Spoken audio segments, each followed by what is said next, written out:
নমস্কাৰ আজিৰ এই ভিডিঅ'টোত আমি ডিসকাস কৰিবলৈ লৈছো ষ্টিল আৰু yet আমি কেনেদৰে বিভিন্ন বাক্যত ব্যৱহাৰ কৰিব পাৰো আমি কোনবোৰ বাক্যত yet ব্যৱহাৰ কৰিম কোনবোৰ বাক্যত ষ্টিল ব্যৱহাৰ কৰিম এই সকলোখিনি কথাৰ বিষয়ে জানিবলৈ যত্ন কৰিম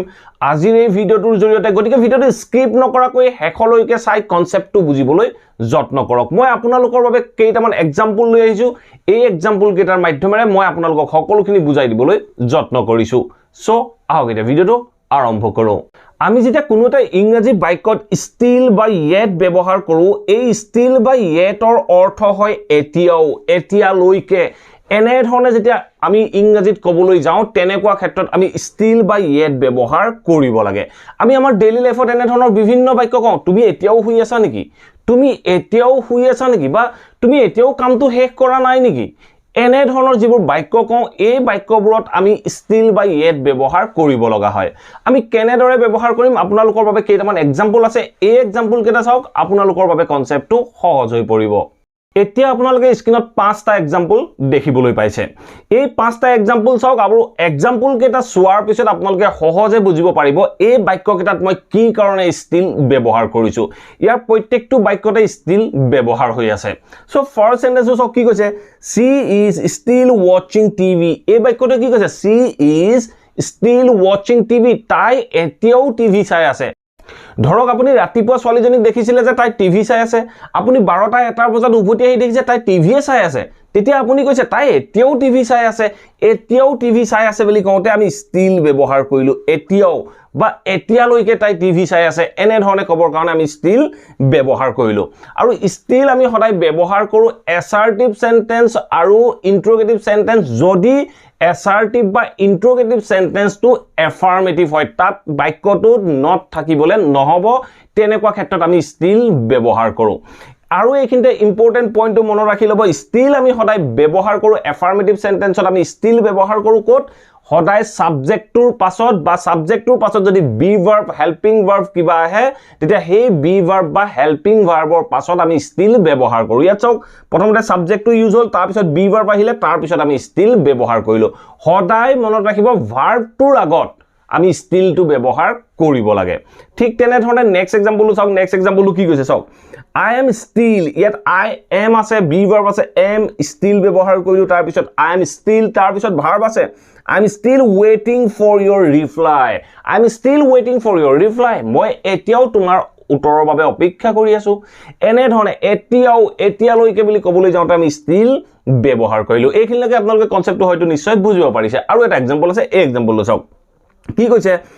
she still goes to office daily এই বাক্যটো চাওক কি কৈছে she still goes to office daily তাই এতিয়াও সদায় অফিচলৈ যায় ধৰক কোনোবা এগৰাকী মহিলা ৰিটায়াৰ্ড হল তেওঁ অফিচটোৰ লগত অ্যাটাচমেন্ট বেছি আছিল তেওঁ ৰিটায়াৰ হোৱাৰ পিছতো ধৰক সদায় অফিচলৈ গৈ থাকে তেতিয়া আপুনি কৈছে যে she still goes to office daily still আমি ব্যৱহাৰ কৰিলো এতিয়াও যায় সো গতিকে আমি সাবজেক্টৰ পাছত still ব্যৱহাৰ কৰিলো আৰু তাৰ পিছত ভাৰ্বটো ব্যৱহাৰ হৈছে এতিয়া চাওক আমি যদি affirmative sentence বাক্যটো affirmative হ'ব আৰু interrogative sentence যদি কওঁ ধৰক আমি প্ৰশ্ন সুধিব লগা হয় তেনেকুৱা ক্ষেত্ৰত কেনেদৰে ব্যৱহাৰ কৰো এই এক্সাম্পল দুটা চাওক ফাৰ্স্ট সেন্টেন্সটো চাওক কি কৈছে are you still sleeping এই বাক্যটো চাওক কি কৈছে are you still sleeping তুমি এতিয়াও শুই আছা নেকি are you still sleeping আমি still টো ক'ত ব্যৱহাৰ কৰিলো সদায় সাবজেক্টৰ পাছত ব্যৱহাৰ কৰিলো মই যদি কওঁ তুমি এতিয়াও শুই আছা তেতিয়া মই বাক্যটো কম প্ৰথমতে you ব্যৱহাৰ কৰিম you are still sleeping com you are still sleeping তুমি এতিয়াও শুই আছা মই প্ৰশ্ন কৰিছো গতিকে আমি এই are টো আগলৈ লৈ গৈছো তেতিয়া মই কৈছো are you still sleeping তুমি এতিয়াও শুই আছা নেকি ঠিক তেনে ধৰণে নেক্সট সেন্টেন্সটো চাওক কি কৈছে do you still live in delhi do you still live in delhi do you ব্যৱহাৰ কৰিলো তাৰ পিছত আমি still গলো তুমি এতিয়াও দিল্লীত আছা নেকি do you still live in delhi তুমি দিল্লীতে আছা নেকি তুমি দিল্লীতে আছা নেকি বা তুমি এতিয়াও দিল্লীতে আছা নেকি এনে ধৰণে ক'বলৈ যাওঁতে আমি বাক্যটোত কলো do you still live in delhi এতিয়া হয়তো আপোনালোকে স্টিলৰ কনসেপ্টটো নিশ্চয় বুজিব পাৰিলে এতিয়া চাও আমি yet আমি কেনেদৰে ব্যৱহাৰ কৰিব পাৰো স্টিল অন্য এটা কাৰণতো ব্যৱহাৰ হয় ভিডিওটো স্কিপ নকৰাকে যদি শেষ মুহূৰ্তলৈকে চাই আপোনালোকে ডেফিনেটলি স্টিলৰ অন্য এটা গুৰুত্বপূৰ্ণ ইউজৰ বিষয়ে শিকিব পাৰিব সো এতিয়া চাও আমি yetৰ কেইটামান এক্সাম্পল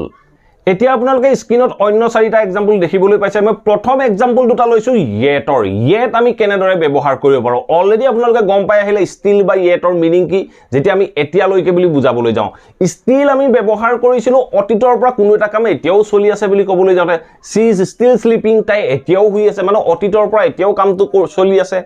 আমি য়েট ব্যৱহাৰ কৰো নিগেটিভ সেন্সৰ কাৰণে আমি যেতিয়া ক'ব লগা হয় যে কামটো এতিয়াও হোৱা নাই যেতিয়া আমি নিগেটিভ সেন্সৰ আমি কামটো এতিয়াও হোৱা নাই বুলি ক'ব লগা হয় তেনেকুৱা ক্ষেত্ৰত আমি বাক্যৰ শেষত য়েট ব্যৱহাৰ কৰিব লাগে আপোনালোকে ইচ্ছা কৰিলে বাক্যৰ আৰম্ভণিটো ব্যৱহাৰ কৰিব পাৰে সো আপোনালোকে এতিয়া হয়তো নিশ্চয় কনসেপ্টটো বুজিব পাৰিলে সো এক্সাম্পল দুটা চাওক আপোনালোকৰ বাবে সহজ হৈ পৰিব সো ফাৰ্স্ট সেন্টেন্স চাওক কি কৈছে she hasn't reached home yet এই বাক্যটো চাওক কি কৈছে she hasn't reached home মানে তাই ঘৰ আহি পোৱা নাই তাই ঘৰ আহি পোৱা নাই বুলি কওঁতে আমি কলো যে she hasn't reached home তাই ঘৰ আহি পোৱা নাই মই যদি ক'ব লগা হয় তাই এতিয়াও ঘৰ আহি পোৱা নাই বুলি কওঁতে আমি বাক্যটোৰ শেষত yet ব্যৱহাৰ কৰিম তেতিয়া আমি কম she hasn't reached home yet তাই এতিয়াও ঘৰ আহি পোৱা নাই এনেকুৱা সেন্সত আমি yet ব্যৱহাৰ কৰো ঠিক তেনে ধৰণে নেক্সট এক্সাম্পল চাওক নেক্সট এক্সাম্পল কি কৈছে Why haven't you met her? তুমি তাই কিয় লগ কৰা নাই এনে ধৰণে কৈছো মই ইন্টাৰোগেটিভ সেন্টেন্স লৈছো Why haven't you met her? তুমি তাই কিয় লগ কৰা নাই মই যদি বাক্যটোৰ দ্বাৰা ক'ব লগা হয় তুমি তাইক এতিয়াও কিয় লগ কৰা নাই এতিয়ালৈকে বা তুমি তাইক এই মুহূৰ্তলৈকে কিয় লগ কৰা নাই মানে কামটো হোৱা নাই বুলি কৈছো তেতিয়া মই কম Why haven't you met her yet? এই yet to বাক্যৰ শেষত আমি ব্যৱহাৰ কৰিম আমি বাক্যটো ক'লো যে Why haven't you met her yet? তুমি তাইক এতিয়াও কিয় লগ কৰা নাই এতিয়া চাওক ষ্টিল আমি অন্য এটা কাৰণটো ব্যৱহাৰ কৰো এই বাক্যটো আপোনালোকে নিশ্চয় দেখিবলৈ পাইছে শেষৰ বাক্যটোটা এই বাক্যটোটাই কি বুজাইছে ষ্টিলটোৱে বুজাইছে স্থিৰ মানে কোনো লৰচৰ নোহোৱা তেনেকুৱা ক্ষেত্ৰত আমি ষ্টিল ব্যৱহাৰ কৰিব পাৰো কেনেদৰে ব্যৱহাৰ কৰো দুটা এক্সাম্পল আছে চাওক সো ফাৰ্স্ট এক্সাম্পল চাওক কি কৈছে I saw a steel watch মই এখন স্থিৰ ৰৈ থকা গাড়ী দেখিছিলো মই এখন ৰৈ থকা গাড়ী দেখিছিলো বুলি কওঁতে মই বাক্যটো ক'লো I saw a steel watch মই এখন ৰৈ থকা গাড়ী দেখিছিলো নেক্সট এক্সাম্পল চাওক কি কৈছে his body was still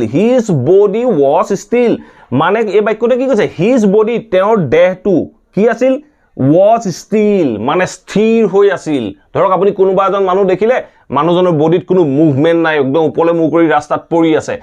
তেতিয়া আপুনি হঠাতে দেখিলে দেখি পিনে আপুনি গুছি গল গৈ পিনে কাৰোবাৰ এজনক কৈছে যে his body was still তেওঁৰ বডিটো একদম জঠৰ হৈ আছে স্থিৰ হৈ আছে তেনেকুৱা ক্ষেত্ৰত আমি এই ষ্টিলটো ব্যৱহাৰ কৰিব পাৰো আশা কৰো এই ভিডিওটোৰ পৰা আপোনালোকে সহজে ষ্টিল আৰু য়েটৰ ইউজৰ বিষয়ে জানিব পাৰিলে যদি ভিডিওটো ভাল পালে প্লিজ ভিডিওটো প্ৰথমতে লাইক কৰক আৰু সকলোৰে মাজত শেয়াৰ কৰি যাবলৈ নাপাহৰিব আৰু যদি চেনেলটো সাবস্ক্ৰাইব কৰা নাই প্লিজ সাবস্ক্ৰাইব কৰি লৈ অল নটিফিকেশন অন কৰি লব মই আপোনালোকৰ বাবে এনে ধৰণৰ ইন্টাৰেষ্টিং আৰু ইম্পৰ্টেন্ট পইণ্টবোৰৰ ওপৰত ৰেগুলাৰ ভিডিও প্ৰস্তুত কৰি আপলোড কৰি থাকো thank you for watching this video have a nice day